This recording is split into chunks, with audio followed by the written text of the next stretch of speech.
Heart attack आला. त्यामुळे त्याच्यावर असं घाणेरडं राजकारण, नीच राजकारण या अमोल मिटकरी सारख्यांनी करू नये अशी माझी त्यांना विनंती आहे. त्याच्यावर त्यांचा काय नीचपण असेल तो त्यांनी करावा. याला जोडून दुसरा प्रश्न आहे की सुपारीबाज या शब्दावरून खरं तर हा पुढे राडा झालेला बघायला मिळाला होता. जे पोस्टर वरळीमध्ये जे आहे ते प्रभात मित्र मंडळाने लावलेलं होतं.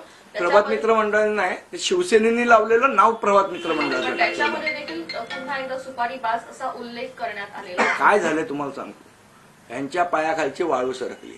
आता मनसेला बोलायला दुसरं काही त्यांच्याकडे हे नाहीये. एक तर आम्ही जनतेचे प्रश्न घेतोय, जनतेच्या प्रश्नावर लढतोय, मग सुपारीबाज करायचं ही त्यांची हे झाली, काय पद्धत झाली. एक नॅरेटिव्ह त्यांना असं वाटतं. आता त्यांनी 2 खोटे नॅरेटिव्ह लोकसभेमध्ये यशस्वीरित्या करून दाखवले.